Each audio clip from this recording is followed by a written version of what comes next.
नमस्ते, सदावत सलीम, मातृभूमि, जय हिंद। दोस्तों, स्वागत है आप सबका टेक्निकल अस्त्र में। शुरू करते हैं आज के डिफेंस समाचारों को। रेल मंत्रालय ने देश के 5 रेलवे इंजीनियर्स प्रादेशिक रेजिमेंट यानी कि इंजीनियर्स टेरिटोरियल रेजिमेंट को भंग करने का फैसला किया है। रेल मंत्रालय ने इसके लिए रक्षा मंत्री से सहमति के बाद ये फैसला लिया है, जबकि 6ठी रेजिमेंट के कार्यक्षेत्र को बढ़ाने का फैसला किया गया है। इस रेजिमेंट के जवानों ने 2 दूसरे देशों के साथ लड़ाई में शामिल होकर अहम भूमिका निभाई है।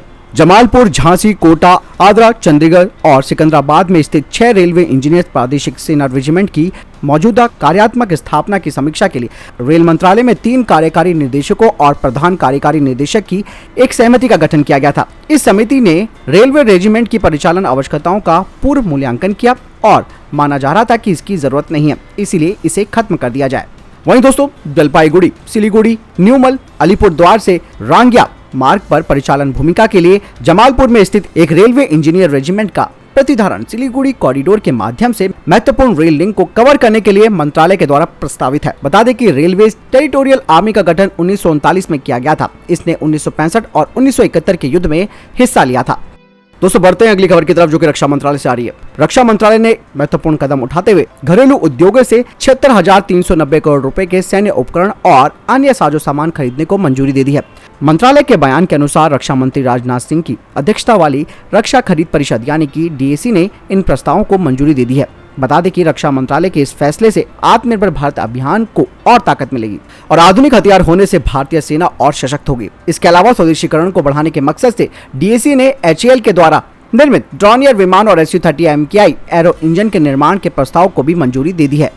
दोस्तों, भारतीय नौसेना को रक्षा मंत्रालय के डीएसी से लगभग 36,000 करोड़ रुपए की अनुमानित लागत से नेक्स्ट जनरेशन कॉर्वेट की खरीद के लिए मंजूरी मिल गई है, जिसके तहत 8 next generation guided missile corvettes का निर्माण किया जाना है प्रोजेक्ट 28A के तहत। बता दें कि ये भारतीय नौसेना के लिए एक बहुत बड़ा गेम चेंजर साबित होने वाला है। ये नेक्स्ट जनरेशन कॉर्वेट देश के शिपयार्ड्स के द्वारा ही बनाए जाएंगे, जिसमें कि Mazagon ship builders, Cochin shipyard और गार्डन रिच शिप बिल्डर इसमें शामिल हैं, जिन्हें की बिडिंग प्रक्रिया के तहत चुना जाएगा। बता दें कि 2000 टन वाले कॉर्वेट्स की आपूर्ति कॉन्ट्रैक्ट साइन होने के 6 से 7 सालों के भीतर इनकी आपूर्ति की जानी है। बता दें कि इन कॉर्वेट्स का लो रडार सिग्नेचर और सॉलिड एयर डिफेंसिव के साथ एंटी शिप क्षमताएं इनमें होगी।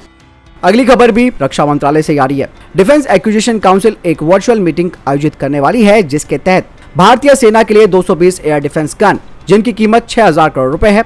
इसके अलावा 50 united T-72 bridge layer tank, जिनकी कीमत 600 करोड़ रुपए, और इसके अलावा 105 व्हील्ड आर्मर्ड फाइटिंग व्हीकल्स, जो कि एंटी टैंक गाइडेड मिसाइल से लैस होंगे, जिनकी कीमत 3500 करोड़ रुपए है।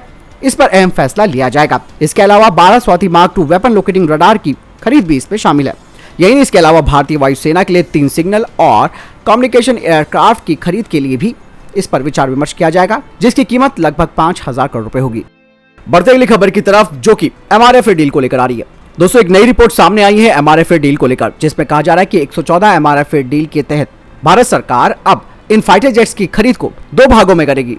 यानी कि 114 MRFA फाइटर जेट्स की जो खरीद है, उन्हें 2 अलग अलग ऑर्डर में खरीदा जाएगा, जिसमें कि ऑफ द शेल्फ खरीद से 18 फाइटर जेट्स सीधे खरीदे जाएंगे और बाकी के जो 36 एयरक्राफ्ट हैं, उन्हें भारत में बनाया जाएगा जॉइंट वेंचर के माध्यम से और मेक इन इंडिया मॉडल के तहत, और बाकी के 60 यूनिटों के लिए फॉलो ऑन ऑर्डर दिया जाएगा जॉइंट वेंचर के माध्यम से। साथ ही भारत सरकार का कहना है कि ये जो डील है वो भारतीय करेंसी में होगी, यानी कि भारतीय मुद्रा में होगी। और अगर भविष्य में भारत राफेल एयरक्राफ्ट को खरीदता है, वो भी MRFA के तहत, तो वो काफी सस्ता पड़ेगा, क्योंकि अब इसमें भारत सरकार ने ऑफसेट की जो प्रक्रिया है उसे हटा दिया है। यही नहीं, इसके अलावा भारत ने पहले ही राफेल का ट्रेनिंग सेंटर भी तैयार कर लिया है और 36 राफेल फाइटर जेट्स की खरीद के दौरान ही 2 बेसिस के सेटअप के लिए भी पेमेंट कर दी थी। कहा जा रहा है कि इन 2 बेसिस में भी आसानी से राफेल्स की और स्क्वाड्रन्स आ सकती है, वो भी बिना किसी अतिरिक्त खर्च के। वहीं अगर दोस्तों भारतीय नौसेना भी इंडियन एयरफोर्स की तरह राफेल विमानों को चुनती है, यानी कि 26 राफेल M विमानों को चुनती है, तो इससे भारत को भी एक बड़ा फायदा मिलेगा और इन राफेल विमानों की कीमतें काफी घट जाएंगी। आपको क्या लगता है दोस्तों सरकार के इस फैसले के बारे में, यानी कि 2 अलग अलग ऑर्डर दिए जाएंगे MRFA के तहत? बढ़ते अगली खबर की तरफ, जो कि हिंदुस्तान एरोनॉटिक्स लिमिटेड को लेकर आ रही है।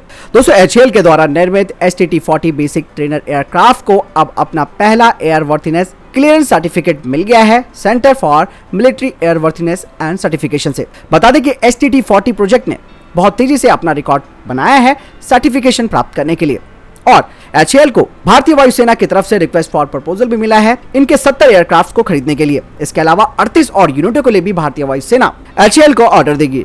अगली खबर भारत और बांग्लादेश को लेकर आ रही है। भारत और बांग्लादेश द्विपक्षीय रक्षा सहयोग, एक संयुक्त सैन्य प्रशिक्षण अभ्यास एक्स समर्पित एक्स बांग्लादेश के जशोर सैन्य स्टेशन में 5 जून से 16 जून 2022 तक आयोजित किया जा रहा है। इस अभ्यास का उद्देश्य दोनों देशों के बीच सामरिक अभ्यास और परिचालन तकनीकों को साझा करना है। बता दें कि भारतीय दल का प्रतिनिधित्व डोगरा रेजिमेंट की एक बटालियन कर रही है। एक्स समर्पित एक्स के दौरान दोनों ही राष्ट्रों की सेनाएं संयुक्त राष्ट्र की जनादेश के तहत आतंकवाद, मानवीय सहायता और आपदा राहत और संयुक्त राष्ट्रीय शांति सेना की कई नकली परिदृश्यों में विशेषज्ञता साझा भी करेगी। बता दें कि समर्पित अभ्यास एक महत्वपूर्ण द्विपक्षीय रक्षा सहयोग प्रयास है जो दोनों देशों के द्वारा बारी बारी से किया जाता है।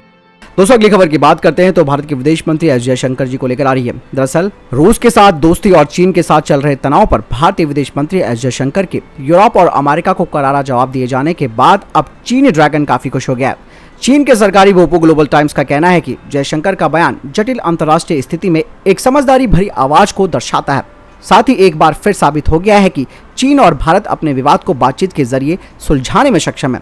किसी और देश को उंगली उठाने के लिए कोई जगह नहीं है।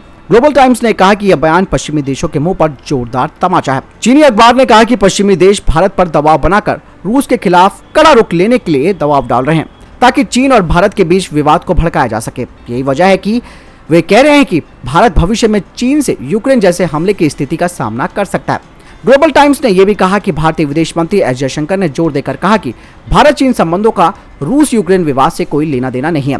भारत चीन के साथ संबंधों का प्रबंधन करने में सक्षम है। यही नहीं, चीनी अखबार ने कहा कि भारत अपने पड़ोस में एक युद्ध या फिर संकट नहीं चाहता है। वहीं चीनी विश्लेषकों का कहना है कि एस जयशंकर का बयान इस बात को दर्शाता है कि भारत की कूटनीति पूरी तरीके से स्वतंत्र है, जो भारत के राष्ट्रीय हित को प्राथमिकता देती है। वैश्विक मुद्दों पर पश्चिमी देशों के बजाय भारत और चीन में कई साझा हित है। तो दोस्तों ये थे अब तक के टॉप डिफेंस और स्पेस अपडेट। वीडियो के सामने कोई प्रश्न जवाब या आपका कोई सवाल है कमेंट सेक्शन में लिखकर जरूर पूछ सकते हैं। मिलता है वीडियो के साथ। चैनल सब्सक्राइब करना ना भूलिएगा। जय हिंद, वंदे मातरम।